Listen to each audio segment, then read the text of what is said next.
Thanks again for making the Locked On Ole Miss podcast your first listen every day. We're free and available wherever you get your podcast, including YouTube. We're part of the Locked On Podcast Network, your team every day. I'm here with Tom Vanderford, and I'm Stephen Willis, and this is an extra edition of the Locked On Ole Miss podcast. And Tommy, I watch Indiana Jones and the Dial of Destiny every Friday before an Ole Miss game. I started this after the Alabama game. We needed some luck. I turned that on. And I've done it ever since because we just keep winning. We keep coming back. We keep doing what we need to do. And I'm asking everybody tonight, hey, go to Amazon, go to whatever, and order Indiana Jones and the Dial of Destiny, and let's amplify this good luck because you're already getting it from me. I think against Georgia, we probably need a little bit more. What do you think, Tom? Oh, I think so for sure. I think we need all the luck we can get. I do. We're playing Georgia at home. Mm-hmm. You know what? I'm interested to see if it's a cleanly officiated game, with both teams, kind of being in the hunt. It'll be interesting to see. I think there's been a few times this year where there have been some questionable calls in our games, and I think if we've got a cleanly officiated game, I think that bodes well for us as well. Yeah. It's a weird situation with the officiating thing because it is actually happening. Everybody can see that it's happening. And the people that are pushing back being contrarian is like the officials are just incompetent or they don't have an agenda. Now, I don't think there's necessarily a real thing, but something is happening. You have a situation. Micah Pettis is not holding 4 times a game. And nobody else is getting called for it. He's doing the same stuff that the other side's doing it. They're just calling it on Micah Pettis. And I don't get the idea that people want to be contrarian, I guess. Yeah. What's going on? Because this is obvious. The stats are there. Yeah, I understand that. The Priest cornhole was like, I didn't see it, man. I didn't see it at all. He barely blocked the guy. So I don't know. But all that stuff's in the past, and we've been blessed where – we've only lost 1 game this year. So, and I think we've got a really good chance Saturday, tomorrow. Yeah, 70% chance of rain according to weather.gov. And I know nobody gives us much of a chance, but I do. Yeah. I think we have a situation, and I've been excited all week. I've just so everybody knows, I've had an unbelievable week on Locked On Ole Miss. I'm averaging about 4,500 views per YouTube video, and the audio side's blowing up just as much. I'm having a good week. And so I've been excited about this game pretty consistently since it started because obviously this all has my attention. Well, whenever I found out that all of a sudden the rain went to from a 40% chance to a 70% chance, and they're talking about like almost an inch of rain during game time, I started getting really excited because, Tom, how many stories have you heard about these major streaks that have been going on in college football, whether it's home wins or winning streaks, to where the weather played a factor and the weather was involved in that streak being broken? Oh, I think this is another tick in Ole Miss's box. Yeah. I know the team's going to be loose. I know that Lane said that he kind of let the team down the past couple of years because he's been too tight for the Alabama game, and he feels loose this week. And of course, you've got some scumbags out there that are trying to make problems. 2 months ago. Yeah, from something months ago, but they're just trying to stir up something because everybody wants our coaching staff and our team to lose focus. But I've just got a good feeling about it, man. I think they're locked in. I think they know how important this is. I think in the history of Ole Miss, we have never won 11 regular season games, and we can do that. If we beat Georgia, we'll win 11 games this year. And if we beat Georgia and Georgia beats Alabama, you have a win over the SEC champion.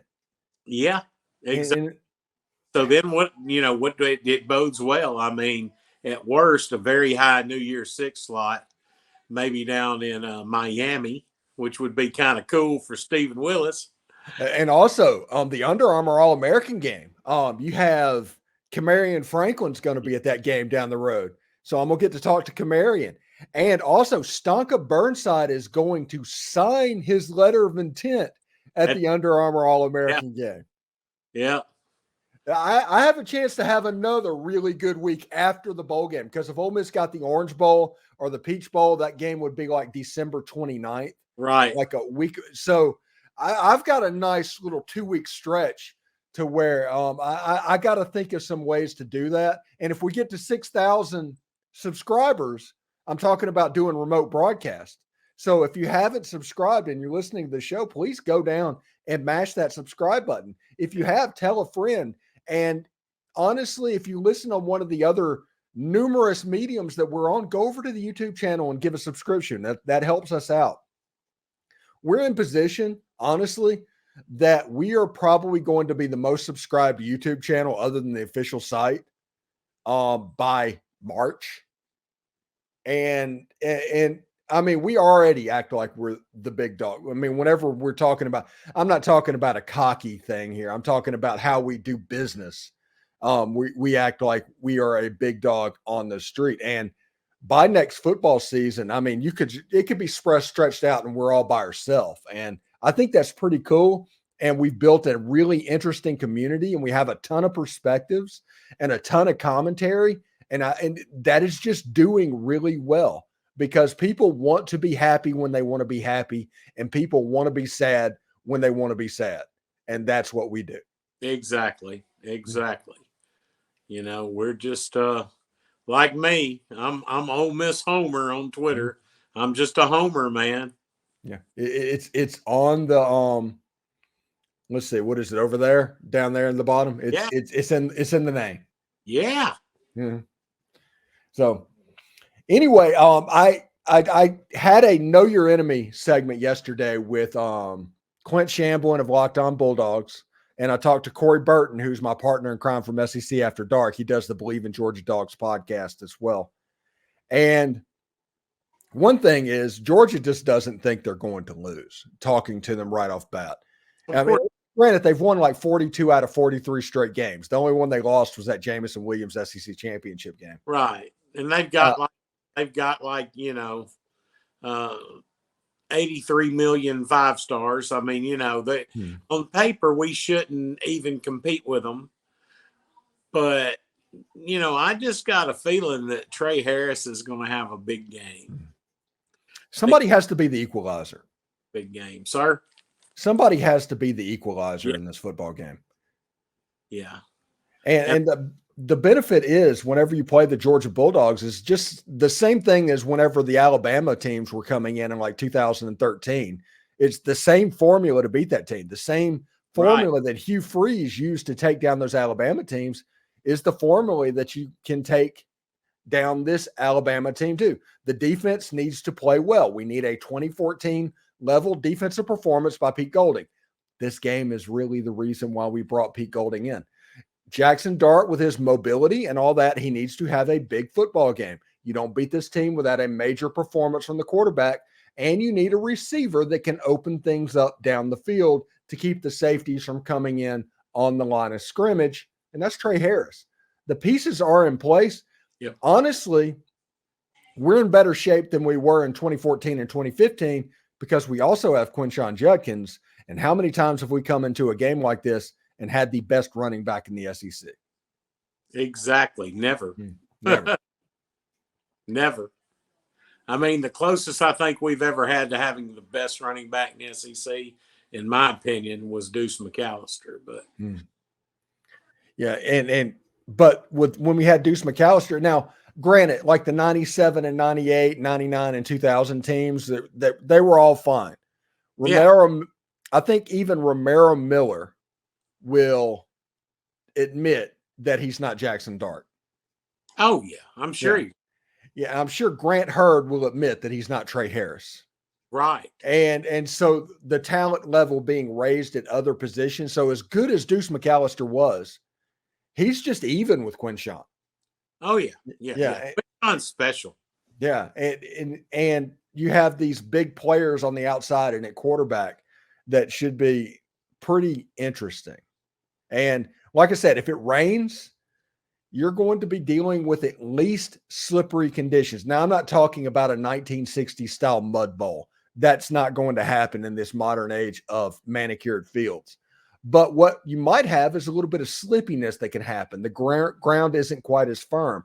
So look for Jordan Watkins and Dayton Wade to kind of be dudes against the safeties, especially when they're crashing down for the toss sweeps and the jet sweeps and things like that. The safeties for Georgia, really fast flow players. I can see a situation to where they fake it, the Georgia player comes down, and all of a sudden there's Caden Prieskorn that they hit in between the linebackers, because with our tempo right now, Georgia's front seven is good now. It's good, but it's not what we're known as. Their front seven is at a point where they try to do matchups. They have a pass rush specialist and a run stopper. And with our tempo, you might not be able to get those screens, so we can attack that, and that's something we can do. And the other thing is the player that was getting Georgia positionally sound, the quarterback of the defense, broke his arm against Missouri. So they're going to be putting in a young guy on defense as well. Right. It's kind of advantage, Tom. Exactly. And, I read today that Bowers is going to dress out. I think Bowers is going to play, but I don't think he'll play a lot. I think he'll be more of a decoy. Yeah, I think Trey Harris versus Alabama. Yeah. I broke my ankle or my fibia actually my senior year in high school, and I dressed out for our bowl game, but I didn't. It hurt when I would cut on it, and I don't recall ever even getting in the game. Yeah, it just. But it was, it's the important thing. It's senior day for them. Mm-hmm. He's not a senior, but it may be his last game in Sanford. Yeah. But what's going to happen is he's going to come out on the field at the beginning of the game. And I do think it's going to happen in the beginning of the game. That is going to be a palpable bump by the crowd. That is going to be a shot of adrenaline to them as a night game. And you're going to be dealing a little bit with a circus atmosphere. And this is something against talented players like that you're going to have to overcome. Yeah. But I don't think you have to worry about Brock Bowers being what he was against Auburn. No. The big person we need to stop is McConkey. I think Kendall Milton is the one that actually that's true. It's just scary. Like McConkey's always open for a long pass play, Yeah, I think Ole Miss needs to get after Carson Beck. Honestly, rotate Kari Coleman, Suntarian Perkins, and I'm forgetting Ladarius Tennyson. Rotate them and have one of them say, "Hey, get after this guy. We're going to find a way to do it. We're going to go through different gaps." I think it's going to be vitally important that they get Carson Beck's eyes down and get him off his spot. I think so as well. I think our defense, and a lot of people won't agree with me, and that's fine, but I think our defense is better than Missouri's. I really do. I think Missouri's got a good defense, but I think our defense is better. I think our offense is better than Missouri. So, Missouri gave them a good game there for a while until they, the quarterback threw that interception at the 50. That was, the end of it. So it's going to be exciting. I'm going to watch it with bated breath, have all kinds of stressful times, I'm sure. I'm excited. This is a 4K game. They're broadcasting this game in 4K. So big deal, man. Big deal. This is the biggest Ole Miss game in the modern era, I think. Regular season, biggest game, because there's so much at stake for us. No, well, I don't know about that. Okay, because Ole Miss can win this game against Georgia, and they're not in the playoff. They're just still alive for the playoff. Right. Now, if you lose to Georgia, it's gone. But it's not like a winner you're in type situation, but no situation in the past in the modern era has been a win and you're in type situation. You just look back in hindsight it's like, oh, that was a big moment. And I think maybe they will look back on this game if something happens and it's like, hey, that's a missed opportunity. But I do think for the program, this is a monumental opportunity. And you have a situation to where if you can win this game, it's going to raise you up a tier, an echelon, to where everybody's talking about you. You're going to be potentially a top 10 team going into the next season. And it's not going to be outlandish that you're there. It's not like 2009 where everybody was like, man, Ole Miss is number 4. And it's like, no, Ole Miss is supposed to be there. Maybe they're underranked because you're potentially going to have Jackson Dart coming back. You're potentially going to have the best running back in college football. Ole Miss is recruiting at a very high level at wide receiver. Just understand that Ole Miss is going to find that dude somewhere. Offensive line-wise, they're going to be fine. The defense is even going to be a little bit better than it is this year. And I think this Ole Miss team in 2024, we're talking 12-team playoff. I think Ole Miss has a chance to host a playoff game in 2024, which will be the biggest game in Ole Miss history. And whenever you start having these biggest game conversations in Ole Miss history, which that pops up seemingly every couple of years now, that's just a testament to what Lane is doing. Well, I completely agree. I mean, even if we were to somehow lose the Georgia game, if we win the next 2, I still think we'll be in a New Year's Six Bowl. Mm-hmm. That'll be 4 New Year's Six Bowls for the Ole Miss Rebels since the inception of New Year's Six, and that's pretty darn good. I think that would rank very high in the SEC. That's 40%. 40% of them Ole Miss have went, and they've been to a Peach Bowl, 2 Sugar Bowls, and okay. Now, even if Ole Miss beats Georgia, people that have listened to my show know that I'm on this bandwagon, okay?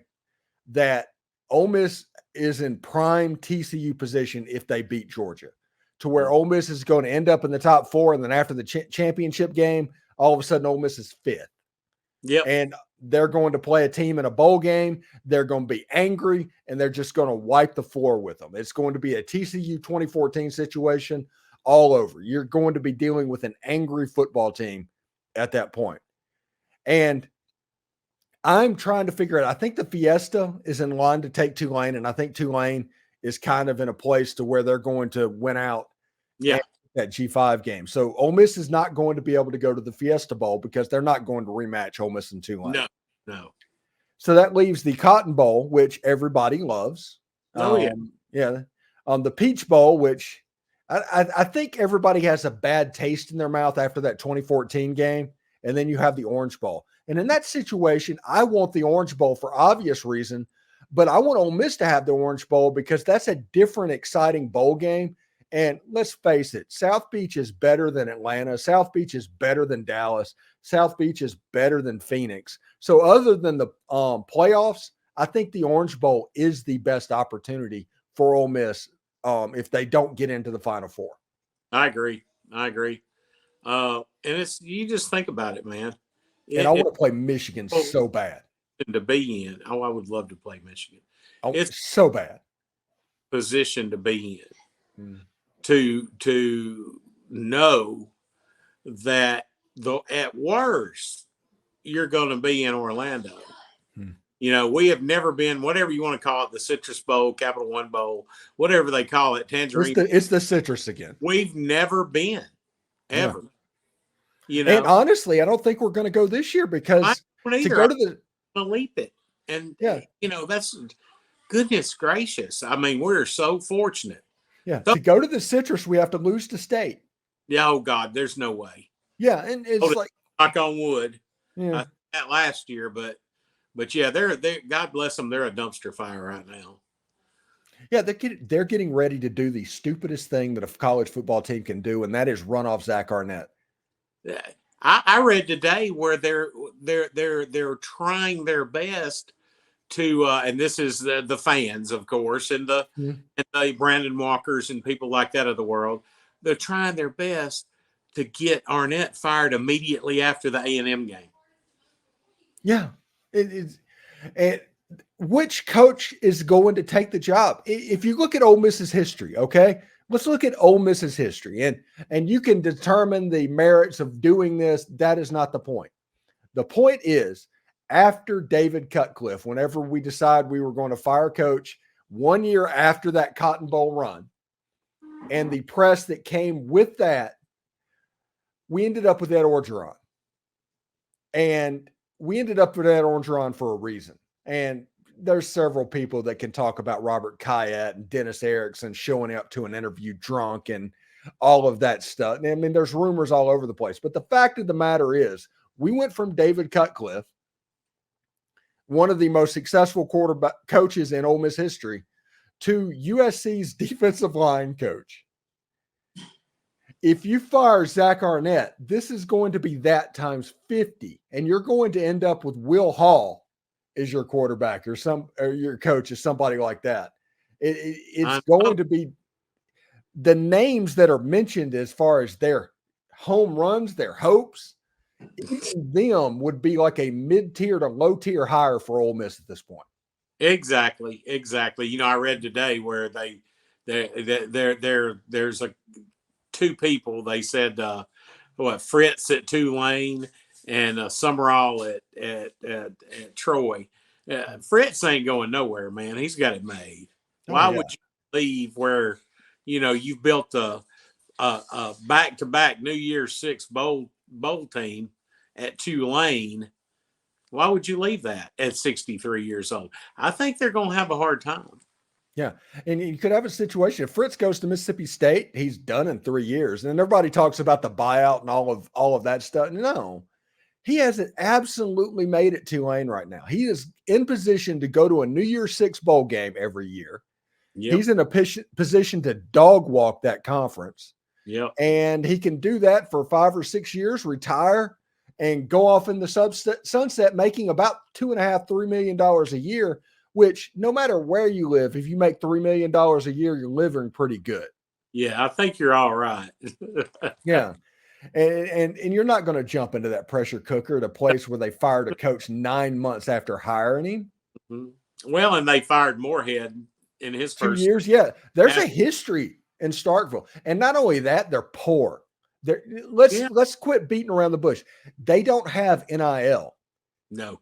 There's a reason they lost Burnside, and that is somebody, a booster, paid him to commit.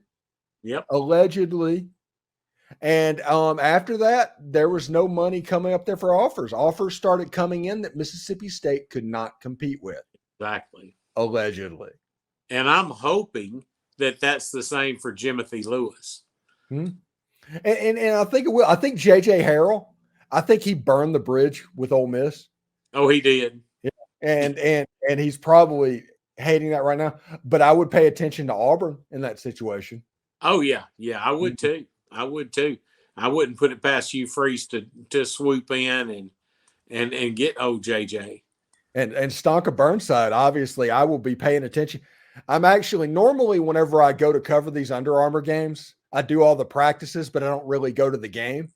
But it looks like Burnside is going to be signing during the game, to where his actual ceremony will be a signing ceremony. Yeah. So I'm going to have to go to Camping World Stadium and, get a field pass or whatnot and get that commitment, that interview and all that in place. Because it looks like Ole Miss has potentially 3 players that I'm interested in, because Burnside has not committed one way or another. But I think Ole Miss has 2 players there, and including Kamari and Franklin, and that number could just go up, honestly, right. With this defensive line class. So I'm pretty impressed. I think William Eccles has a chance to end up down there too. He's like 4 or 5 star player of the Mr. Football in the state of Mississippi. Oh, yeah. He's a monster. Mm-hmm. Yeah, and I'm everybody needs to be worried about the class that Ole Miss is putting together defensively right now. It's an Alabama-esque defensive line. This is how it is built over there. Yep. And Jeffrey Rush and William Eccles and Cameron Beavers and Kamari and Franklin. I mean, that's a front 4 right there. Yep. Yeah, and then also you have the defensive linemen, defensive ends like Maurice Davis and those guys, and we're trying to get like what's his name, King Joseph something. Yeah. You know, Yeah. I'm telling you, and at linebacker, the JUCO #1 linebacker in the country is already committed in. Yeah. This defense has a chance to be legit. Next year, Pete Golding is going to do the portal again like he did this year because those guys are puppies. Right. But those guys are going to get a ton of playing time with players playing over the top of them next season. And then their sophomore year, Suntarian Perkins' junior year. Look out for this defense. Yep. Oh, yeah. Yeah. So, Tommy, before we get out of here, we're at like 25 minutes, man. We've kind of rambling a little bit, man. Talk about your score prediction for the ball game, keeping in mind that we are actually homers. Yeah. I put it on Twitter a couple of days ago. I saw that. Ole Miss 35, Georgia 31. You know, I went with Ole Miss 34, Georgia 31, and I think that's the same score the last time we won in Athens. That's the reason I picked that. I like that. It feels like that whenever Walker Jones and Brock Christ ran down Heinz War that game. Oh yeah, that was awesome. It's going to be a big game. The weather is going to be a factor in this game. Yes. It's going to be a factor in this game, and Ole Miss needs to be ready for that. They need to pack their defense. They need to pack their run game, just like Auburn, and get ready to go. Because if this is the slippery mess that it could be, I think Ole Miss has a chance to score a couple of touchdowns and be explosive in the passing game. Because I'm not really worried about the wind so much. It's a rain event at the moment, and you can throw the ball in the rain. It's not going to be like just a deluge. So if that happens, it's going to make the defense just a little bit less firm of it. There's ways that you can get past them. The run game's going to get passed up. I expect an interesting situation, but yeah, Ole Miss 31, Georgia, or Ole Miss 34, Georgia 31, and you picked Ole Miss 35, Georgia 31. That is pretty interesting. Anyway, thanks again for making the Locked On Ole Miss podcast your first listen every day. We're free and available wherever you get your podcast, including YouTube. We're part of the Locked On Podcast Network, your team every single day. And don't forget to watch Indiana Jones and the Dial of Destiny tomorrow to help amplify that good luck. Post a picture of it on Twitter. Put Sharkbait as the hashtag to be ready to go before the Ole Miss and Georgia game. And then game day starts at 9 o'clock Eastern, leading to noon. And then we have to wait for like 7 hours, but it should be a lot of fun. Oh, yeah. All right, Tommy, have a good one. Enjoy the game, and we'll talk to you next week, buddy. Yes, sir. Hotty toddy. Hotty toddy.